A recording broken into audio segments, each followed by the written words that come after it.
Luke 20. Now it happened on one of those days, as he taught the people in the temple and preached the gospel, that the chief priests and the scribes, together with the elders, confronted him, and spoke to him, saying, "Tell us, by what authority are you doing these things? Or who is he who gave you this authority?"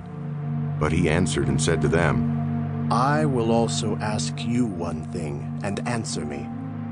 The baptism of John, was it from heaven or from men?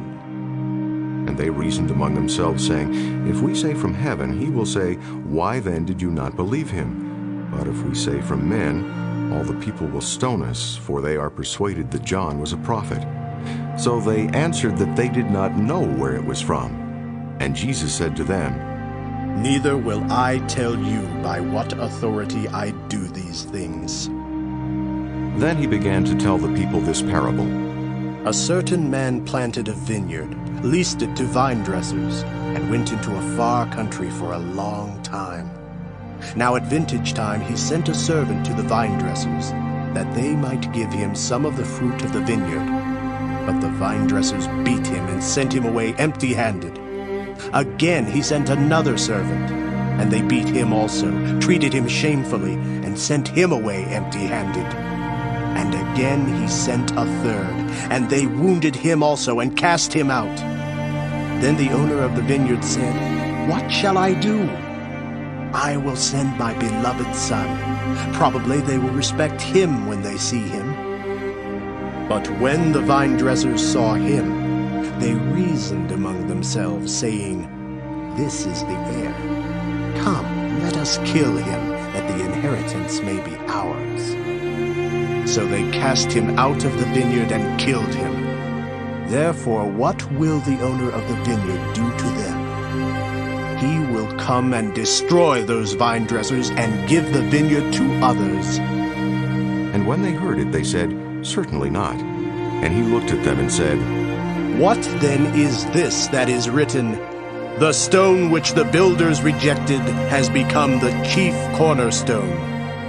Whoever falls on that stone will be broken, but on whomever it falls, it will grind him to powder. And the chief priests and the scribes that very hour sought to lay hands on him, but they feared the people, for they knew that he had spoken this parable against them. So they watched him and sent spies who pretended to be righteous, that they might seize on his words in order to deliver him to the power and the authority of the governor. And they asked him, saying, Teacher, we know that you say and teach rightly, and you do not show personal favoritism, but teach the way of God truly. Is it lawful for us to pay taxes to Caesar or not? But he perceived their craftiness and said to them, Why do you test me? Show me a denarius. Whose image and inscription does it have? They answered and said, Caesar's. And he said to them, Render therefore to Caesar the things that are Caesar's, and to God the things that are God's. But they could not catch him in his words in the presence of the people, and they marveled at his answer and kept silent.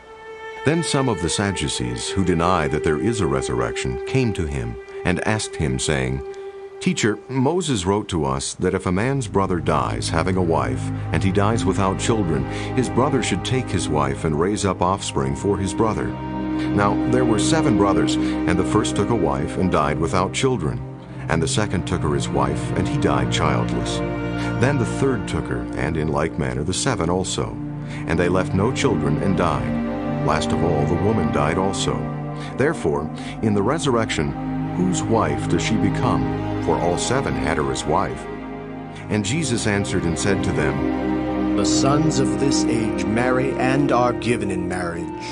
But those who are counted worthy to attain that age and the resurrection from the dead neither marry nor are given in marriage, nor can they die anymore, for they are equal to the angels and are sons of God, being sons of the resurrection.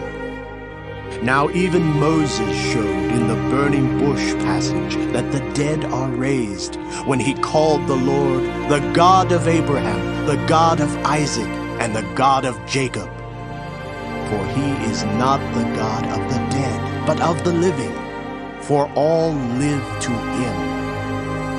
Then some of the scribes answered and said, "Teacher, you have spoken well." But after that they dared not question him any more. And he said to them, "How can they say that the Christ is David's son? Now David himself said in the book of Psalms, 'The Lord said to my Lord, sit at my right hand till I make your enemies your footstool.' David therefore calls him Lord.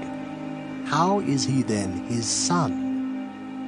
Then in the hearing of all the people he said to his disciples, "Beware of the scribes, who desire to walk in long robes, love greetings in the marketplaces, the best seats in the synagogues, and the best places at feasts, who devour widows' houses, and for a pretense make long prayers. These will receive greater condemnation.